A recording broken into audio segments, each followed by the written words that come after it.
नाही, फाईन. मला अजून पुन्हा क्लिअर झालं नाहीये की हा.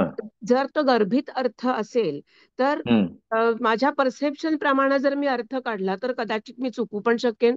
चुकलं तर काय होईल? त्याचा म्हणजे अनर्थ होईल म्हणजे अनर्थ म्हणजे अनर्थ अर्थ म्हणजे काय? अनर्थ म्हणजे धोका नाही पण अ, काय म्हणावं, जिथं जायला पाहिजे तिथं जाणार नाही असा अशा नाही टाईपचं गेलो तर? काहीतरी होईल. बल तिकडे पण गेलो तर? मला कळणारच नाही की मी चुकीच्या रस्त्याने गेलं. कुठे गेल्यानंतर तरी कळेल की नाही? पाणी प्यायला गेलो होतो पण अरे इथे वाळवंट आहे, एवढं तर कळेल की नाही? हा. सो नाही नाही नाही, हा नको म्हणू. आतलं जे दडलंय ते येऊ दे बाहेर.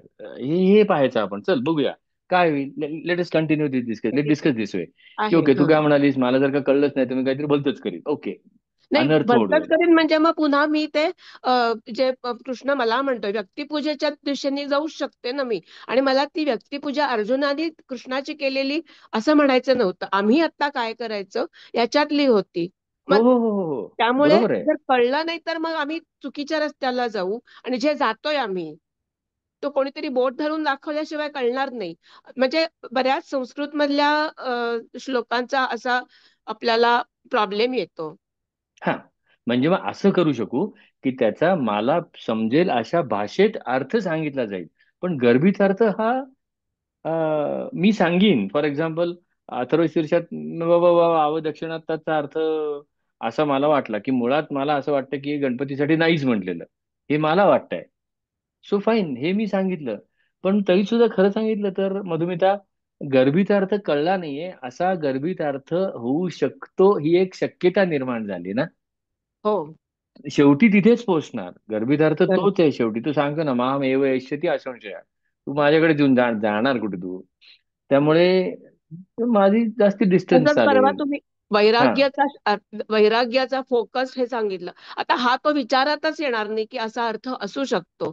सो म्हणून मला प्रश्न पडलाय की आमचा इंटरप्रिटेशन मध्ये फरक पडू शकेल. हा हा, असं हे हे होऊ शकेल की कदाचित हं.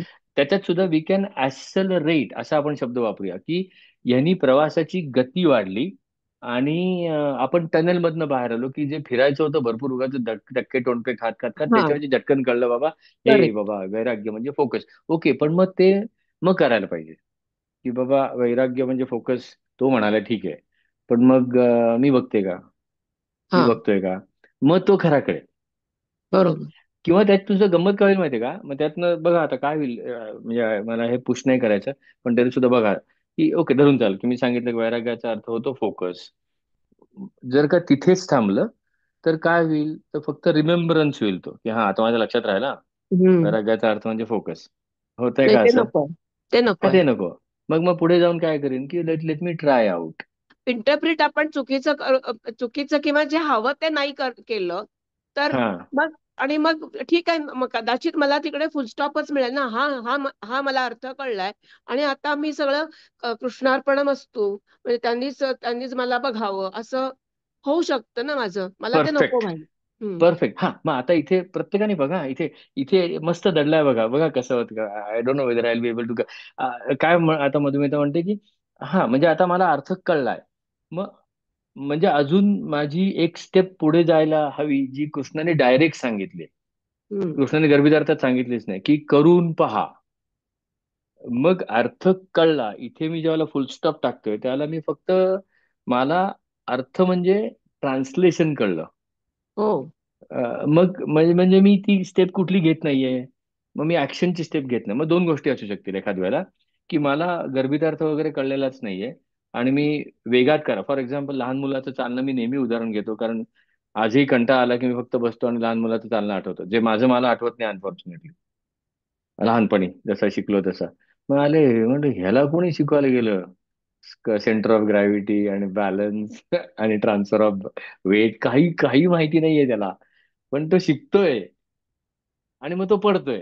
पण त्याचे जे स्पीड ऑफ फेलिंग हा एवढा फास्ट आहे ना, त्यामुळे स्पीड ऑफ लर्निंग फास्ट आहे. आपलं काय होतं की अरे मी पडलो तर काय करू, ह्याच्यातच पहिली काही मिनिटं जातात किंवा काही तास जातात. So neither we fail and therefore nor we learn.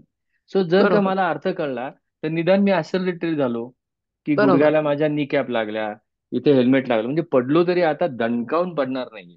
एवढं कळल्यानंतर सुद्धा जर का मी प्रॅक्टिस करत नसेल, तर मग व्यक्तिपूजेच्या दगडावर जाऊन डोकं आपटणारच आहे एक ना एक दिवस. Okay, no actually problem. आपटलं डोकं, चला पुढे. चित्त थांबलं, खोप नाही पडली. थांबणार, नाही नाही थांबणार. ते डोकं आपटल्यानंतर डोकं आपटलं माझं एवढं आज नाही कळणार, 4 दिवसांनी कळेल, 10 दिवसांनी कळेल, कारण मी प्रॅक्टिस नाही करते, मी काम नाही करते, त्यामुळे ते हा, जसं ऑटोमॅटिकली करेक्ट, कळेल तेव्हा कळेल. बरोबर. त्यामुळे मला असं वाटतं की करून पाहणं हे स्पीडी असू शकतं, आणि मग एखाद्याने सांगितल्यानंतर करून पाहणं हे त्याच्यापेक्षा जास्त स्पीडी असू शकतं. तेच ना, असं त्यामुळे डोक्याला ताप भरपूर झालेला आहे. चला, बरं झालं काही नाही तर एवढी तरी न्यूसन्स व्हॅल्यू तयार केली. मजा आली, फार छान आहे मधुमिता तुझा प्रश्न.